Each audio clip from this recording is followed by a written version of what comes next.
Hello. So, what's it like to be Rainbow?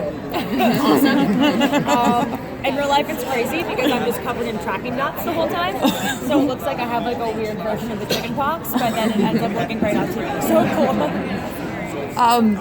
On top of that, I guess so gay icon, Rainbow Bright. Thanks. How does that feel? Amazing. I mean, Lyrica and I, from the beginning of season 1, were like, I think it was always Josh and Steph's intention to write that relationship out. But her and I, from the beginning, were like, we need to push this because her and I both read the comics and like we shipped Nico and Carolina, and obviously most people do. I hope. So we were really pushing for that to be explored, and this season it's explored so much more than it was last season, to the point where Carolina and Nico are living above Alex in a bedroom. So it's really thrown in Alex's face that I stole his girl. But it's really awesome to explore that. Just to have the representation, I think, is so important, and the fan response has been really, really amazing. It's great.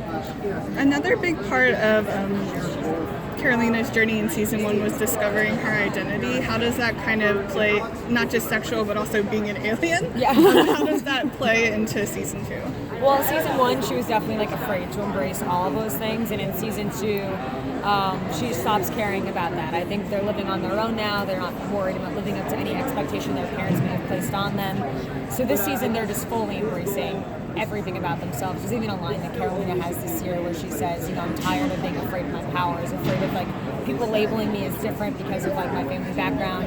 I'm half alien. That's what makes me so special. Like, I'm embracing it. So they're just unafraid this year. They kind of have to be when you're 16 and living on the streets of Los Angeles. Will we see, without getting anything, will we see some interactions between you and Jillian?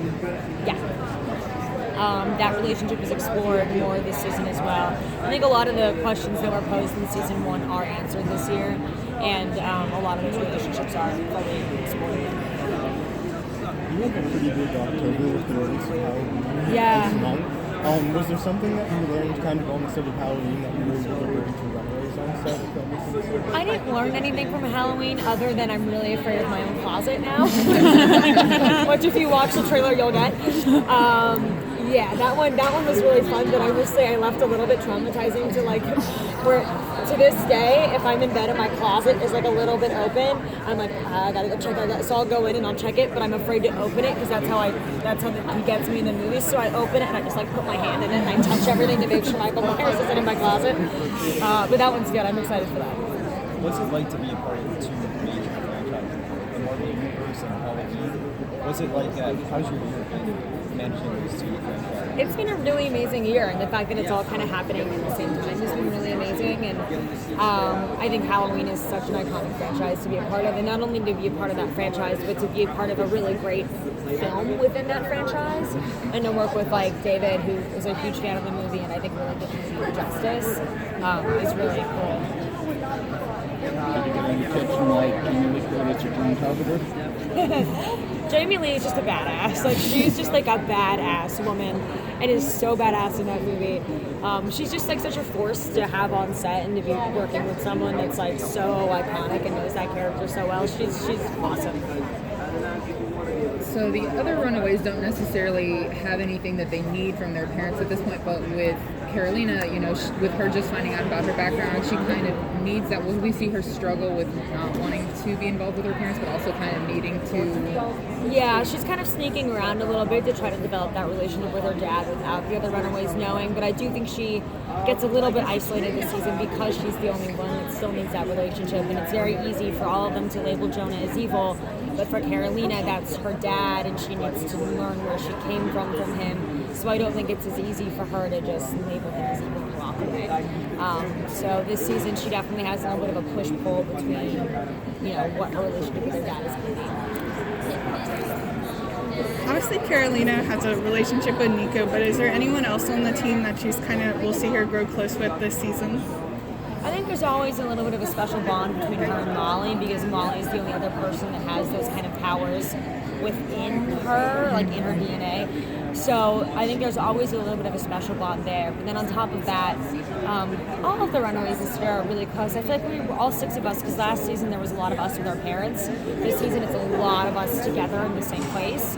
So this season I feel like we've really just become one unit.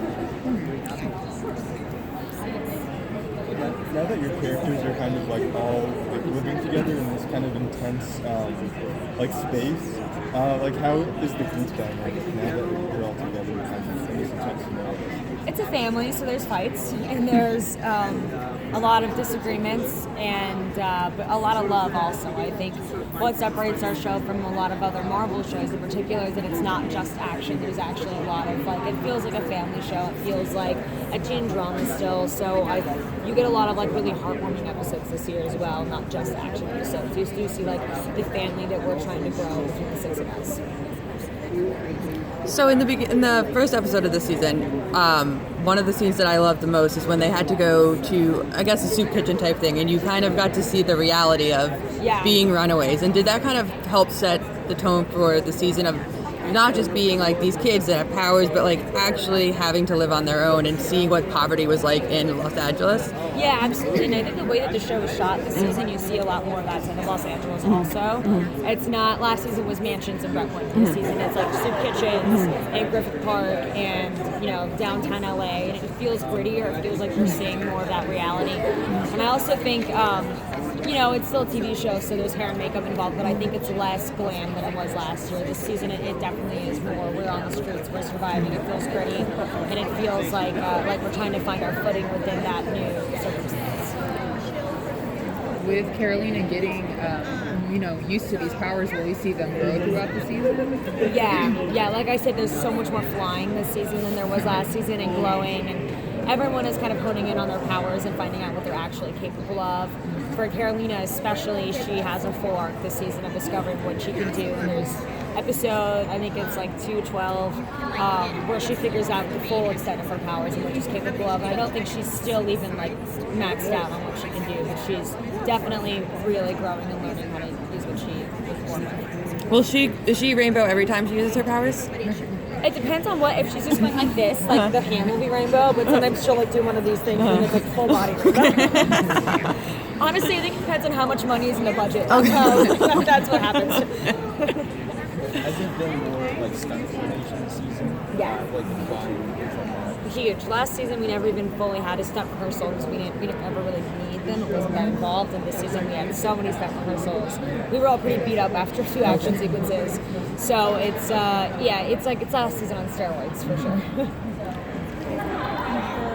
Thank you. Nice to meet you.